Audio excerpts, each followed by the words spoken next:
a lot of like the balance training, force free, like kind of debates and stuff were happening with like all the Zach George stuff and everything recently. I think one of the biggest things that I was seeing people say that I thought was very interesting was it's because everybody's metric of what a trained dog is so different, you know, and you can look at that from a health standpoint as well. Like everybody's metric of what like, you know, being physically and mentally healthy is completely different, right? So the approaches are going to be so different because those metrics in some cases like aren't even on the same spectrum. You know what I mean? Yeah, that's true. What would you say you have a metric? That's a good question. Yeah. I think the hard part is that the metric of what a trained dog is varies based on the individual situation the dog is in, right? So a lot of people talk Agreed. about like, you know, well, you know, when you talk about methods, for example, they say, you know, train the dog in front of you. And I think that I agree with that to an extent, right? Of train the dog in front of you means look at all of the situations and variables outside of the dog itself, right? So where does the dog live, right? What are the owners like? How active are they? How much time do they want to put into things? What are the actual issues that they're having? You know, and then you look at the dog. What's the temperament of the dog, right? What are some of the limitations that I might be looking at with the dog and stuff? And then I adjust my entire metric of like, what is success with this dog going to look like based on all of those factors?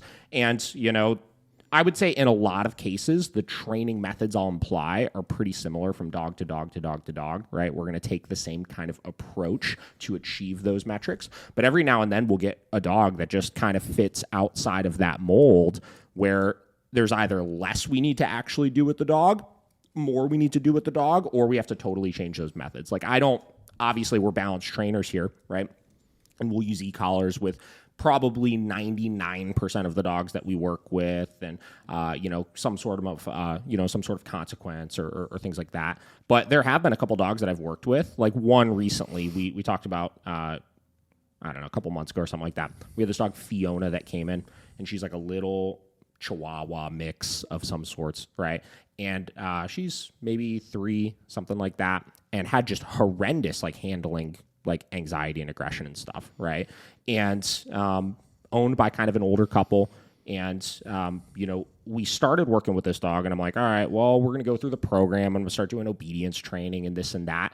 And very early on, it just kind of felt like when I was assessing the situation of the dog and like what the owners really needed out of the dog, obedience training was so low on their list of priorities of something that they needed, you know, where we basically just threw it out the window, you know, like I think wow. we kind of sort of taught a bed stay with this dog, but really what we just focused on is just taking this dog everywhere with us, exposing it to so many new things, socializing it, getting it used to being handled and stuff like that, and just like building a really good relationship with the dog, which I usually, when I hear trainers say, you know, we're relationship-based trainers, right? And like you got to build the relationship, and doing all these things is going to tarnish the relationship and stuff like that. My brain immediately usually goes to like, that's kind of bullshit, right?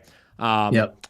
Because like we're only with the dog for X amount of time. Like I shouldn't be focused on building a relationship with this dog. I should be focused on teaching this dog skills that it's going to need so the owners can build a really good relationship with this dog, right? Exactly. And you said you do the 10 session one-on-one, right? Yeah, for sure. And like that would boil down to 10 hours. You can't really build a relationship with a dog that's strong in 10 hours. Yes. It's crazy for people to even say that. Like if you're a relationship-based trainer, but you do privates, what are you doing? 300 privates? Like there's no way. Like you can't build a relationship in 4 sessions, 6 sessions. Yeah, but in this board and train, that's kind of all we did, right? Is all of us individually just built an awesome relationship with this dog while kind of, you know, doing just different types of socialization, environmental socialization, dog socialization, people socialization, stuff like that. And it wound up being one of the most successful, like fearful dog transformations we've had in a long time. Like we still see the dog still comes in for boarding and stuff like that, and is so pumped to come in, likes having people come over the house now and stuff like that. It was just really cool, you know? Oh, fantastic. So that's how I look at metric, right? Yeah. That's kind of how I get back to that original thing. So what about yourself? Like, how do you view that? You know, good question. I always have an idea of what I think the client wants to see. And then I also listen to what the client tells me, right? So every client will tell us, you know, I just want this behavior to stop, or I want my dog to be fine with people coming over.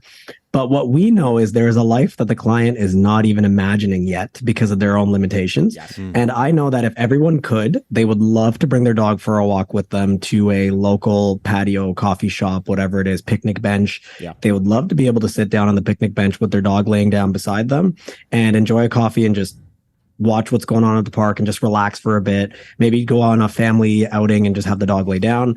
I know other things people want is to be able to walk down the street, whether it's low distraction, high distraction, without worrying about what their dog's going to do on the walk. I know that's a huge one. Yeah. Mm-hmm. So basically walking stress-free is big.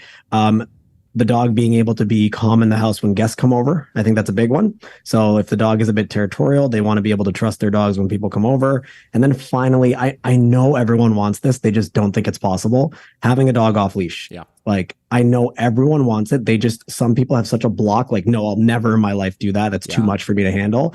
But if people realize how easy it can be, I think everyone would do it. Yeah. You know? And that would be my metric. If we can help people achieve those things, like doing those things stress-free, I think we've done the majority of what we need to do. Yeah. I think I used to say a lot, like people, like, I feel like a lot of people don't realize like what training can accomplish, you know?